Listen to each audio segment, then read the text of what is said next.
Collective. So, tingnan natin kung ano ang current situation mo. So, kung hindi ito yung current situation mo, don't try to fit in. Then, scroll down tayo, okay? So, please give me cards. Okay, thank you so much, Chart Angels. Oh, you are done waiting. So, parang gusto mo na makausap tong taon to. And you're making a move. Divine Masculine energy is here. Oh, is a heal one. Focusing on the future.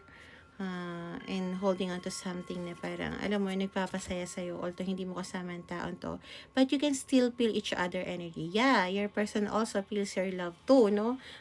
You're also feels pagka malungkot ka, pag galit ka, pag naiinis ka. And I think you already know about that energetically. You can also feel your person love, no? At some point kasi na kahit nasabihin natin na, paano ko ba sasabihin to? Na may uncertainty, okay? Or minsan, naguguluhan ka, but you can feel the love of this person. Energetically, you are both sending love each other. Parang, I think nararamdaman pag natatakot siya, nagkakaroon siya ng anxiety, and your person feels na parang napapagod ka.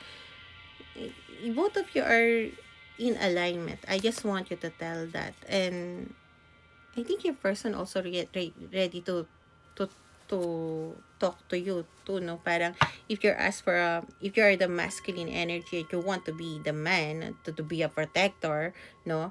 Then if you ask them na makipag-usap, I think your person is open to that, okay? And if your person is the masculine energy one, despite of their gender, okay? Then maybe this person will ask you to, tawag dito, then I think you're also ready to talk to this person, no? So, let's see.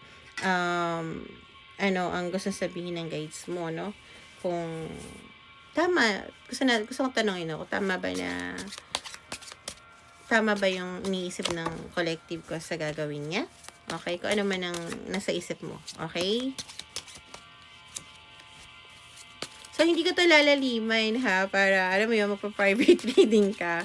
Pero yeah, I think marami naman to, may mga bagay na resonated at hindi sa'yo. So, yeah. So, if you want to collaborate with person, yes, this is the right time. And both of you, this is a chariot, no? Walang makakapigil sa inyong dalawa. Kahit pares kayo nagpipigilan sa energy nyo, in denial, still, it will always come back sa isang road para makita kayo sa gitna. Okay? Yin and yang, and we know that your differences sa inyo pareho, it will create a spark. Okay? So, kung ano man yung agreement na dapat yung pag-usapan, kailangan yung pag-usapan para magkaroon kayo ng Ace of Cups. Okay? What is Ace of Cups? A brand new emotional beginning. So, ibig sabihin, it really needs to have an open communication, my dear someone.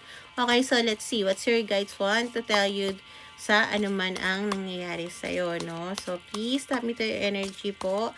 Thank you so much for pahiram ng energy at ng guides mo and sa tarot angels ko na nagko-connect sa atin at sa guides mo, no? So, kung ano man ang payo dito, it's not coming from me, it's coming from your guides, okay? Okay. Okay. Letter K might be resonate sa'yo. So, honor kung ano man yung bagay na, alam mo, binibigay ni Seth, kung ano nangyayari sa'yo. Kasi I think you already know kung ano yung mga path na dapat mong gawin, no? Yes, there will be a union with someone. Okay. Please clarify this one. Oh. So, both of you nung nagkaroon kayo ng strength. Okay. Kahit na nung nagkalayo kayo, the fire within your heart, it's always there. That's why the energetically cord didn't cut. And it can't be cut, okay? So, why is misfortune? So, nung nagkahiwalay kayo, nakita niyo yung mga bagay na hindi magandang nangyari. So, mas nakita niyo yung ganda ng dynamic na kung magkasama kayo at kung hindi. I mean, pagka nagkasama kayo, it will clash na pag nag-usap kayo kung ano yung mga bagay na nangyari sa inyo. Parang, talaga, ganun. O, para pag nagkasama na kayo, you know how to handle a situation, something na hindi ka na mag-isa. both na kayo, no?